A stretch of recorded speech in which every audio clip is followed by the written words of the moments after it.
I'd like to mention to you two cases about a company that you have probably heard about, Cisco, and they're opening up a research and development center in China. This is a really interesting set of cases that can be used for a variety of different purposes. The idea for the case came about because in a trip to China, taking our MBA for execs, we had the opportunity to receive some thoughts from one of the managers at the Cisco R&D facility. And as I listened to his story and what it took to build that facility in China, I thought this would make a great case.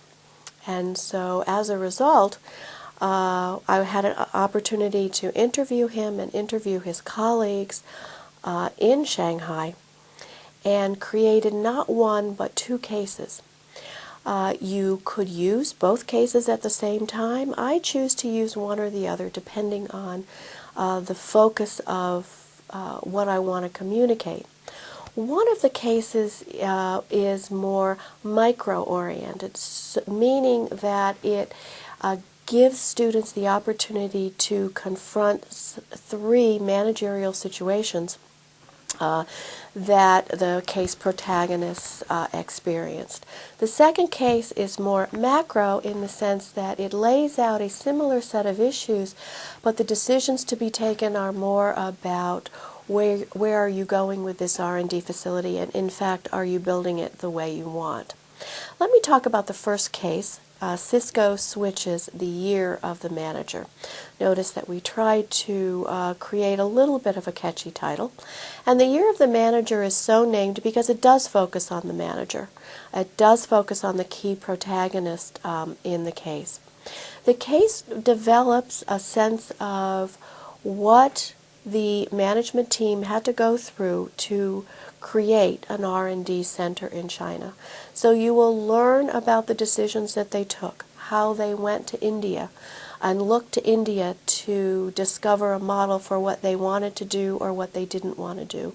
You'll learn about the difficulties they had in putting this center together, from how they were going to find people to hire, how they were going to weed through the 8,000 resumes that they got, how they were going to find a location that would physically support not only the business that they were establishing now, but allow them enough space to grow in the future. You'll learn about the management team that they put together. And then as the story unfolds, you'll learn about three interesting situations that the key protagonist faced. This particular case has attached to it a couple of tools for you to use. One is it has what we call a supplement. And this supplement gives a little bit more information about Cisco as a company and a little bit more information about China, cultural issues in China, and doing business in China. If we had tried to put that in the case, it would have been much too long and much too onerous, but sometimes you want to assign your student an extra little reading, particularly if they are less experienced with doing business in China. I use the supplement and offer it as an optional reading, encouraging those students who are not familiar with China or Chinese business to really take a dive into it. For our MBA for Exec students, for example, who may have more experience with China, they might want to just leaf through it. The case also has a photo montage that we have synced to music. That is a really, really fun way of immersing the students in the sights and sounds of what they would see in Shanghai. The R&D center that Cisco built is located in Shanghai, and for those people who've not had the experience of going to Shanghai, it is literally east meets west. So you're going to see high-rise, modern glass buildings.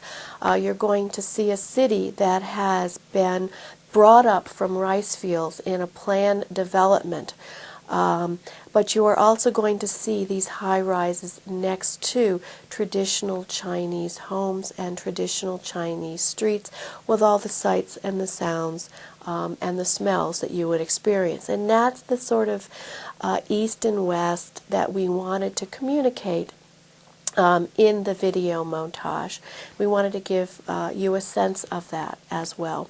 This case also has a teaching note with it, and a teaching note that will step you through what the main issues are in the case, the questions that you can ask, how you might unfold the situation, and in the case of the 3 vignettes at the end, what are you going to do in these situations, you will have an opportunity to learn what some of the students who've had this case before, what they have said is important in the questions and issues that they have raised. This is a wonderful case to help you think about what it's like to manage in China. One of the things that our students quickly find is that the issues that you will face and the way that a manager would deal with those issues may be very different if you're dealing with a workforce that is basically Chinese as opposed to a workforce that is basically English or American.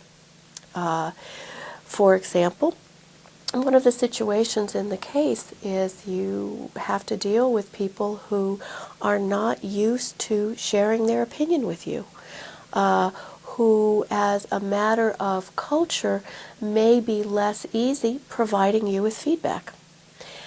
This is also a case where the management team is Polish, Croatian, Irish, Canadian, working for an American company, Cisco, starting up a business in China. It doesn't get any more international than that. The second case, which is Cisco switches in China the year of assurance, is the more macro version of the case. Actually, if you were to look at the cases side by side, the year of the manager and the year of assurance, you'll see that they are blocks within the body of the case that are identical.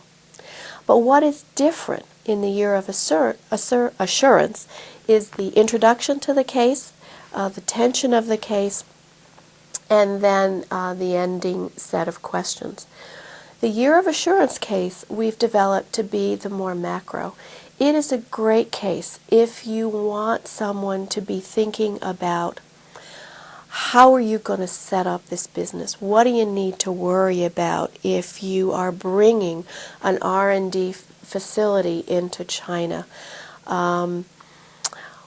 What do you have to do back at the home office? What do you have to do in China in order to make this an effective startup?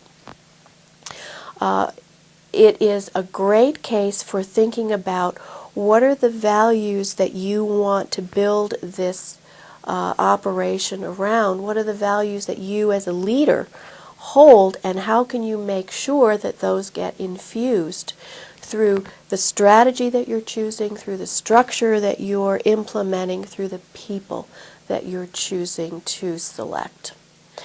This has a teaching note as well, and you can also pair it with the video montage that I mentioned for the previous case, the year of the manager.